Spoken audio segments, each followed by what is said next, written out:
Insurers abandon the adventure tourism industry. Let's have a look. Hello everyone, Florian.Heise here and welcome to another episode of HeiseSays. I have my stein of coffee and I thought we'd have a look at this article from the ABC because it's discussing, well, adventure tourism and how the insurers are essentially abandoning that industry. Now, tourism is a big part of the Australian economy, $60 billion part of the Australian economy. That's bigger than our iron ore industry. It's bigger than our farming industry. It's huge, huge, one of our biggest industries. And, it contributes $39.1 billion to our export industry. Employs over 660,000 people. So it's a big, important part of Australia. And, well, it's fair to say it has copped a hammering in 2019 to 2020. First, you had the bushfires, and everyone around the world thought Australia burned to the ground. Then you had this pandemic, which shut down international tourism and international education, both that are going to hit this sector. And now, adventure tourism, copying this from the insurance sector. Well, it's bloody tough. It's a bloody tough game. So let's have a look. Unable to access insurance, several long-running adventure tourism businesses have shut up shop and fear the sector is in jeopardy. And a similar thing happened to the architectural profession years ago where they couldn't get PI. So the professional body of the architects had to get their own PI, start up their own insurance business. John Allport has run Tasmania's Huon River jet boats for 30 years, but says he can no longer operate after his insurance policy came up for renewal. Despite contacting 20 underwriters, Mr. Allport said his broker had failed to find one willing to provide public liability insurance. This could kill adventure tourism, he says. It's as simple as that. That's crazy. That's crazy. What's changed in the risk profile that they're pulling out of this industry? Calvary Quad Bike Safaris has operated for 11 years in Western Australia's Midwest, but is now closed after its broker was unable to secure insurance. Another case.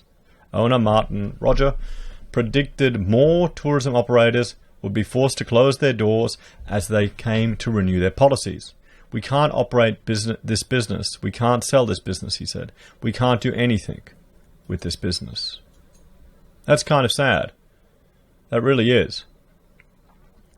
Fellow Kalabari Quad Bike Tour operator Jenny McClintock for Wago Beach Quad Bike Tours is facing for a closure when her policy comes up for renewal in August. If we can't get public liability, adventure tourism will die within months, she said. It's the same story for Peter Carlfell, who owns a jet boating company in the southwest holiday town of Dansborough. If we can't source public liability insurance, we cannot operate in the marine park and will have to shut down. It feels terrible. This is insane. This is insane. The state government is trying to promote tourism. Adventure awaits. Well, there won't be any adventure left if the state or federal government doesn't step in to assist. So here we'll have calls for insurer of last resort, where the state takes on this risk. And this has had to happen in other industries as well. You don't want it to get to that point. You don't want it to get to that point, but so providers are toughening up.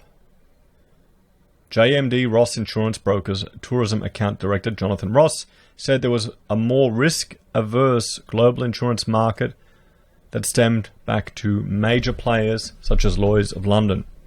It's been a heavy couple of years for Lloyd's of London, he said. They've been really rescaling their books, especially in regards to liability risks. They're not charity. They're there to make a profit, and statistically, this is how they do it. They can wear losses for a couple of years, but after a while, they have to toughen up, and that's what we're seeing.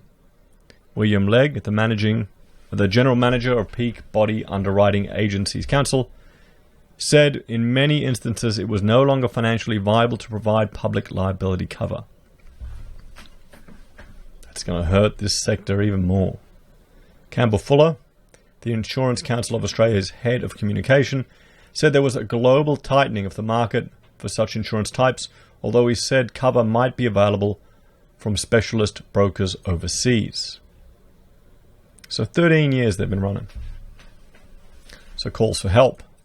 The tour operators and WA Nationals tourism spokesman Vince Catania, MLA, warned that the closure of adventure tourism operators would have a big impact on tourism in tourist towns.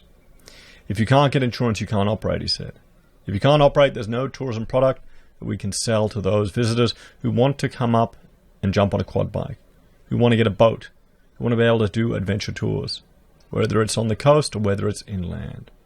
Operators are now calling on state and federal government to step in and underwrite their businesses in a similar manner to New Zealand, which has a universal system of no-fault risk underwritten by the government. Under the system, employers, businesses and sports clubs pay levies to the Accident Compensation Corporation, calculated to reflect the risk of an activity. We need some help, and it's pretty urgent, Miss McClintock said, because the longer we go on, more businesses will close down and they won't come back. So it's a worldwide phenomenon. WA Tourism Minister Paul Papalia has asked the Small Business Commissioner to provide advice about how the government might be able to help. I would like to try and see what we can do to ensure people can get the insurance, he said. But it's not normally a government activity. Federal Assistant Treasurer Michael Sucker said Treasury was monitoring the current insurance market situation. While coverage is still readily available in Australia, public liability insurance market is tightening as fewer insurers are underwriting this product and have placed a greater focus on owners' risk management and maintenance, he said. It's going to drive up the cost. It's definitely going to drive up the cost of this sector. Maybe some businesses won't be financially viable, particularly coming out of this tourism hit. Maybe there's a market opportunity. Treasury advice indicates insurance markets are becoming more selective in the risks they will underwrite and are imposing stricter terms and conditions on policyholders. This is a worldwide phenomenon and is a reflection of the insurer and underwriter response to the poor financial performance of this type of insurance in recent years. So they're unable to make any money on it, so they're just cancelling it. The market's adjusted. How is this going to help this industry? It's a sad story. It's another blow to a big part of our economy, guys. So let's look at some of the key points. Adventure tourism operations are shutting down after insurers refuse to provide public liability insurance. Brokers and industry representatives say such coverage is becoming financially unviable for insurers around the world. The Insurance Council says specialist brokers overseas may be able to help, but operators are calling for government assistance. Specialist brokers overseas. What does that tell you? Well, that tells me it'll be more expensive. It's a bit concerning that we don't have these specialist brokers here in Australia, but not at all surprising. Another hit to a big industry, guys. Millions of dollars at risk.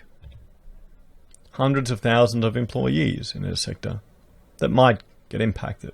I mean, the adventure tourism obviously isn't the whole industry, but it is going to take a hit. We'll be at a competitive disadvantage to New Zealand. So what do you think? Do you think the state should step up and underwrite these insurance products? Or do the businesses perhaps need to reduce, and those that can obtain the insurance through other means, well, they'll have to start charging a premium, but there'll also be less competition until the market adjusts and insurance prices come down.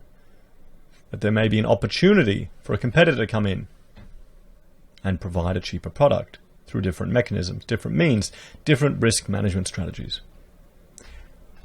Regardless of what happens, it's another hit to a big part of our economy. As always, please let me know your thoughts and opinions in the comments below. Thank you all for watching. Please like, share and subscribe to the channel. Are you a fan of adventure tourism? Are you worried you won't be able to go on your next trip? Let us know. If you'd like to support the channel, there are a few ways you can. Simply commenting, liking and sharing the videos helps the channel grow. You can support us financially via Patreon or YouTube. You can use our affiliate links at Amazon or eBay or Independent Reserve and Kucoin. You can buy HeiseSays merch, Ranger pocket squares made by Rachel. You can also use Gold Pass from the Perth Mint or support us via PayPal. Take care, guys. I'll see you next time.